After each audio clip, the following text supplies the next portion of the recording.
واحد، شخص واحد سالته انت مسلم ولا مسيحي؟ انا بسال على سبيل الغتاتة.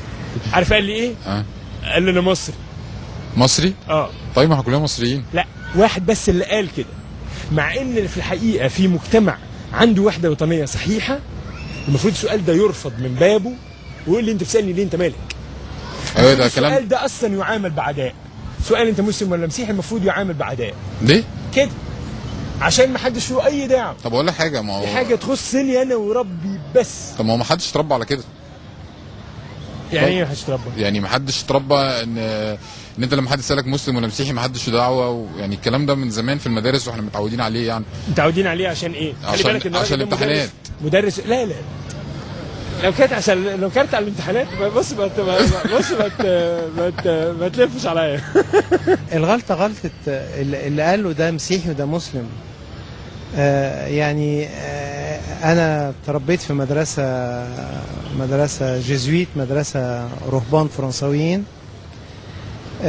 كانوا بيعملونا كحد السيف، مفيش فرق بين مسيحي ومسلم. مش مسموح نتكلم في الكلام ده. فإذا كان في خلل، فالخلل من الناس اللي مسؤولين عن تربية الطفل من هو صغير، يراجعوا الحسابات. انت عندك بنت صح؟ ربنا يخليها لك. اول مرة هتكبر وتسألك مثلا اتصاحبت على حد، على واحدة صاحبتي في اي حاجة بنروحها في المدرسة في اي حاجة، وقالوا لي ان هي مسيحية، يعني ايه؟ هتقول لها ايه؟ وانا بصراحه لسه ما تعرضتش للموقف ده عشان اقدر احكم عليه. انا عارف، انا بقول لك مجهز نفسك من زمان. لسه ما تعرضتش للموقف ده عشان اقدر احكم عليه للاسف، يعني فمش هقدر اقول لك حاجه دلوقتي. لازم اتعرض فعلا للموقف عشان اقدر انا نفسي وانا في المدرسه وانا في الجامعه، انا عمري ما نفسي سالت نفسي السؤال ده. انا بشتغل بقالي 14 سنه، عمري ما سالت نفسي انت بتشتغل مع واحد مسلم ولا واحد مسيحي. تمام. فامتى حصل بقى ان بقى الولاد الصغيرين بيجوا الكلام ده ليه؟ انا مش عارف برضه. هي دي محاوله على فكره الامساك بالفاعل عشان نقبض عليه متلبس ونموته ويسيبنا في حالنا. هقول لك على حاجه، انا ساعات بشوف ايه، ان احنا بقول لك الكبار السبب، بنعالج الامور غلط وبنعالج المشاكل غلط ومكبرين الحكايه قوي. كويس. وحاسس ان مسلم ومسيحي دي عيب.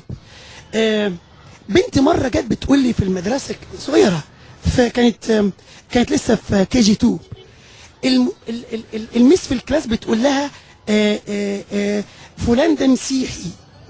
فالبنت جت بتقول لي يعني ايه مسيحي؟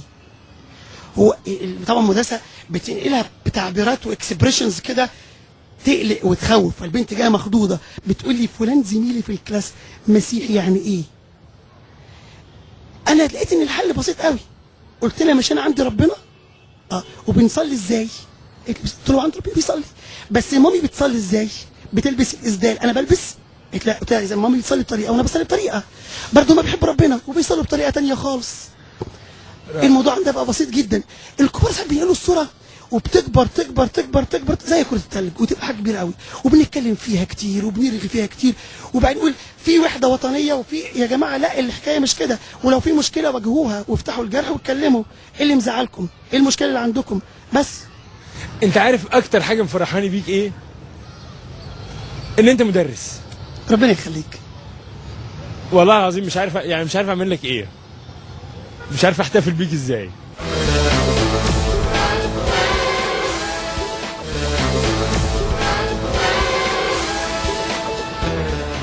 هل الوحدة الوطنية المصرية بخير؟ لا مش بخير. ازاي؟ تحس ان الناس بتتلكك لبعض. دلوقتي سمعنا عن حاجات مشاكل طائفية ما كناش بنسمع عليها قبل كده. يعني هل الوحدة الوطنية المصرية بخير ولا مش قوي؟ مش قوي. وانا بس خايف لا يكون يعني الموضوع كويس وانا عندي تهيؤات. لا لا لا خالص، لا مش قوي. وللاسف بنزرع في الصغيرين الكلام ده. مش عارف ايه. البيت اللي بيعمل كده والمدرسه بتعمل كده، زمايلك اللي بيقولوا لا مالكش دعوه، المدرسه تتصرف برضه مشتركين. دايما اقول لبناتي في المدرسه، ودي اعتقد كل اللي هيسمعني دلوقتي هيقول لك بيحصل. في البريك الاقي البنات المسيحيات مع بعض على جنب بيلعبوا مع بعض، بيتكلموا مع بعض. نادرا ما الاقي بنت مسيحيه انفصلت، يا اولاد انا اروح اكلم، يا اولاد ليه؟ انا بزعل منكم. اشتركوا مع بعض. وكم مره عملت محاوله واولادي سامعين الكلام ده كويس قوي، ان هم يشتركوا في جيمز مع بعض، في حاجه مع بعض، عشان المنظر دول على جنب ودول على جنب. مش عارف مين اللي بيعلمهم كده. هل الوحده الوطنيه المصريه بخير؟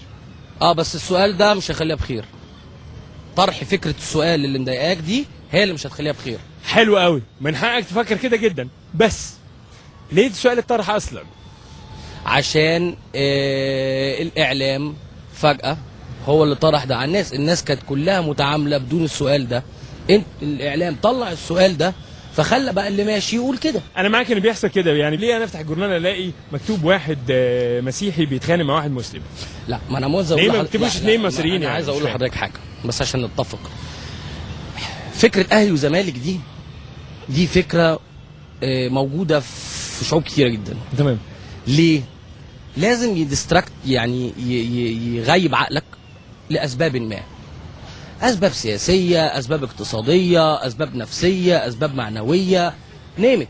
خد من عندك هنا لبعد بكره. طالما انت هتخش النهارده تقول لي هي فيها فيها مشاكل، فيها مشاكل عشان كل ما هتفرق تصد دي هو اللي بيتم. الوحده الوطنيه المصريه بخير؟ بخير. انا شايف ان مفيش اي مشكله. مفيش اي مفيش اي مشكله. مشكله خالص. هل الوحده الوطنيه المصريه بخير ولا مش قوي؟